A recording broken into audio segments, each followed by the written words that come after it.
আসসালামু আলাইকুম রহমতুল্লাহ। প্রিয় দর্শক, আল্লাহ পাক রব্বুল আলামিনের ৯৯টি নাম আছে।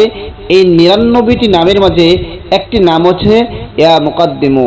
এই ইয়া মুকাদ্দিমু যদি পড়া হয়, ইয়া মুকাদ্দিমু যদি আমি যেভাবে বলবো সেই নিয়মে যদি পড়তে পারেন, কি লাভ হবে, কি উপকার হবে, সেই বিষয়ে বিস্তারিতভাবে আমি আলোচনা করব। প্রিয় দর্শক, সেই বিষয়গুলো আলোচনা শুরু করার আগে আপনাদের কাছে একটা রিকোয়েস্ট, যারা আমার চ্যানেলের মধ্যে নতুন আছেন অবশ্যই চ্যানেলটি সাবস্ক্রাইব করে পাশে থাকা বেল আইকনটি বাজিয়ে দেবেন। প্রিয় দর্শক, আল্লাহ পাক রব্বুল আলামিনের যে সিফাতি ৯৯টি নাম আছে, এগুলো ফজিলত অনেক আছে। হাদিসের মধ্যে বর্ণিত হয়েছে, যে ব্যক্তি আল্লাহ পাক রব্বুল আলামিনের ৯৯টি নাম ঈমান অবস্থায় মুখস্থ করবে, আল্লাহ পাক রব্বুল আলামিন ওই ব্যক্তিকে মৃত্যুর পর জান্নাত দান করে দেবে। সুবহানাল্লাহ। এই জন্য আমরা যারা পারি আল্লাহ পাক রব্বুল আলামিনের ৯৯টি নাম মুখস্থ করব। মুখস্থ করলে অবশ্যই যদি ঈমান নিয়ে মরতে পারি, তাহলে আল্লাহ পাক রব্বুল আলামিন জান্নাত দান করবে ইনশাআল্লাহ। প্রিয় দর্শক, এখন হচ্ছে এই আমলটি ইয়া মুকাদ্দিমু এই আমলটি কিভাবে করবেন। প্রিয় দর্শক, সেই আমলটি করার আগে আপনি যে কোনো সময় করতে পারেন। যে কোনো সময় আপনি এটা করতে পারেন। যখনই আপনার প্রয়োজন হবে তখনই আপনি এটা পড়বেন। কিভাবে পড়বেন? সর্বপ্রথম ওযু করে নেবেন, পবিত্র হয়ে নেবেন।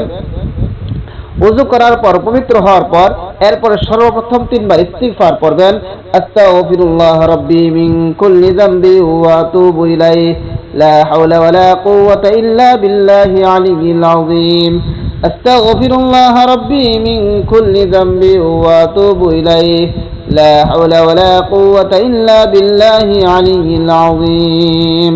আস্তাগফিরুল্লাহ রাব্বি মিন কুল্লি যামবি ওয়া আতুবু ইলাইহি লা হাওলা ওয়ালা কুওয়াতা ইল্লা বিল্লাহি আলিয়্যিল আযীম। এরপর ৩ বার যে কোনো দুরূদ শরীফ পড়েন, আপনারা পড়ে নেবেন সাল্লাল্লাহু আলাইহি ওয়াসাল্লাম, সাল্লাল্লাহু আলাইহি ওয়াসাল্লাম, সাল্লাল্লাহু আলাইহি ওয়াসাল্লাম। আপনাদের সহজের জন্য আমি ছোট দুরূদ শরীফ পড়লাম, তবে দুরূদ ইব্রাহিম পড়ে নেওয়াটাই সবচেয়ে ভালো। ৩ বার ইস্তিগফার এবং ৩ বার দুরূদ শরীফ পড়ার পর এরপর আপনি পড়বেন। প্রিয় দর্শক, যে এটা আপনি ১১৯ বার পড়বেন।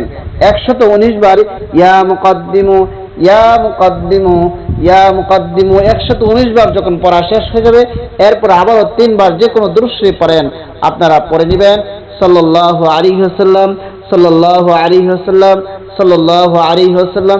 প্রিয় দর্শক, এই আমলটি করলে কি হবে? এই আমলটি করলে আল্লাহ পাক রব্বুল আলামিন আপনাকে শত্রুর মোকাবেলায় বিজয় দান করবেন। আপনি শত্রুর সাথে যখন কোনো কুস্তি করতে যাবেন, আল্লাহ পাক রব্বুল আলামিন আপনাকে বিজয় দান করবেন। যত বালা মুসিবতের মধ্যে থাকেন, আপনাকে বিজয় দান করবেন।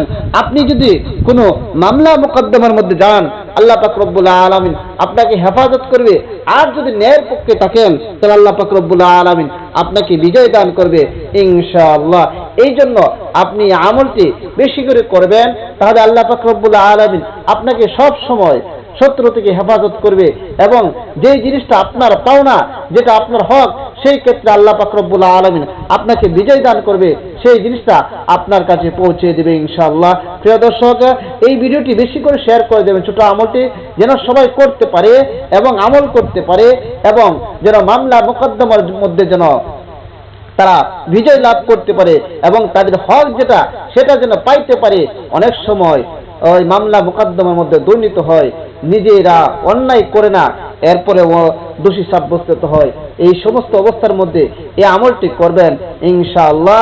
যদি আপনি দোষী না হন, অবশ্যই আপনি মুক্ত হয়ে যাবেন। আর যদি আপনি ন্যায়ের পথে থাকেন, আপনি বিজয় লাভ করবেন ইনশাআল্লাহ। প্রিয় দর্শক, সবাইকে অসংখ্য ধন্যবাদ ভিডিওটি দেখার জন্য। আসসালামু আলাইকুম রাহমাতুল্লাহ।